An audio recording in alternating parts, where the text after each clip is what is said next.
This is Starsky&Hutch, the 21st Century Environment Explorers, now in sunny Dubar, Scotland. Just to show you it's real. There you are, look at that. And now we're outside the Zero Waste Hub and we're going to tell you all about it.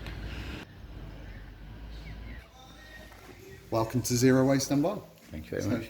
The organisation is called Mixer, but we trade as Zero Waste. And we started off, Dunbar was the first zero waste town in Scotland, and it was a funded project. And when it finished, my partner Sue Guy, who ran the Zero Waste project, and I set up this social enterprise to carry on the work of keeping good stuff out of landfill. So it's quite a big shop we've got here. Everything that's in here is been diverted from landfill. So I know we look like every massive charity shop out there. But what happens with us is we take in about 2 tons of material per day to this shop, and 2 tons goes out the front door. We don't store anything, so if we have a huge amount that comes in, then it just means an awful lot goes out for free into the community. This is actually incredible. Look at all these golf clubs. Yeah. You know? It's just amazing that people abandon these. It's just like, what? I know. And if any we supply, it's the same with all of the stuff in here. Anything to community groups, charities, schools, social enterprises is all free. Right. So the local golf club has got a few starters. They come along, help themselves.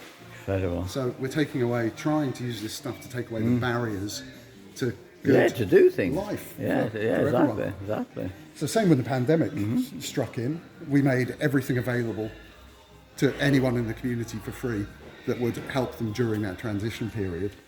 And we're putting about 300 tonnes back into the community for free a year. Excellent. On top of what we obviously sell very cheaply through the shop.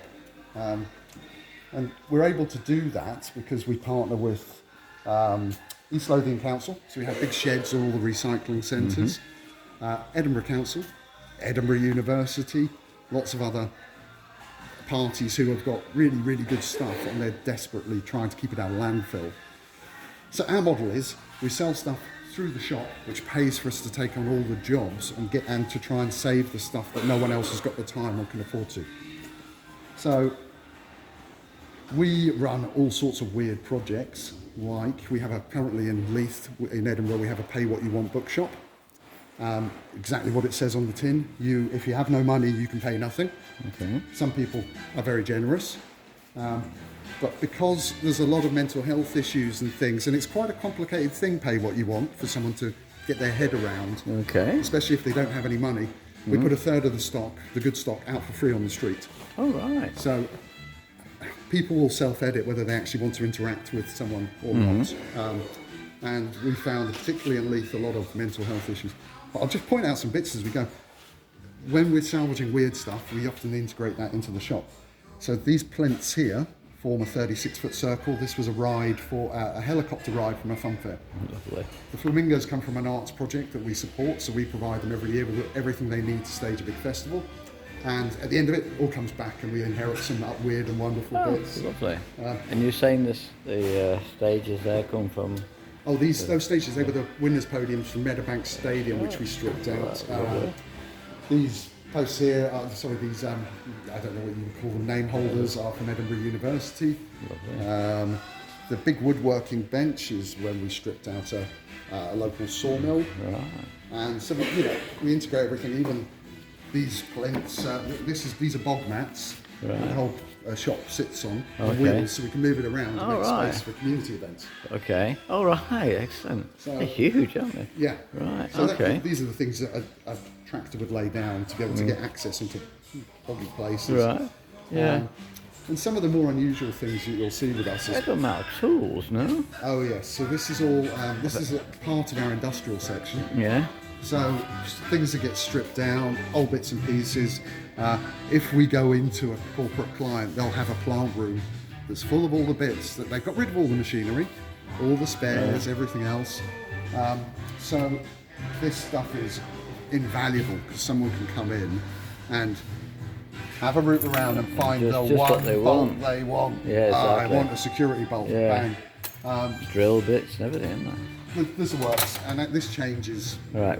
Daily. Rapid a day. I can Yeah. imagine that would Yeah. do that. Yeah. So that's the very brief overview. We've tried lots of different things in the past. One of the things we're most proud of is we had a textile project which isn't currently running, but we had a shop the same size as this on a Musselburgh High Street, and we sold clothes by the kilo. Right. About 50% of the clothes that we got coming through, so we have our own textile bins. On the recycling centres, about half of the materials were given away for free. Right. So all school uniforms are free, all kids' protective clothing. Good. Kids' shoes were free. Right. And then everything else sold really cheaply. And then the scrap material left at the end made available to any hobbyists, crafters. Yeah, that's it. picking the Perfect. That's a perfect idea. And you were saying about the art gallery? Yes, so the reason I got involved with all of this is I wrote a piece for Źero Scotland about the feasibility of connecting artists with waste streams. Because my art gallery, Found Gallery, has specialises in taking materials from upcyclers, recyclers, found material artists, and creating something wonderful out of waste. So it started off like that, trying to connect those people together, and then it just grew and grew and grew. Lovely. So we still do a lot of that. We've just cleared a film studio this morning, and Don't let Starsky see that. no. Yeah, And when we finish, some of the guys who are jobbing there are metal sculptors. So they then came back to our warehouse and went through all of our metal, took it away, and then go over it. Lovely. This weird contraption here was designed for Edinburgh University. It sat on George Street during one of the festivals. Okay. And at the end of its life, no one could think of anything to do, so they called us.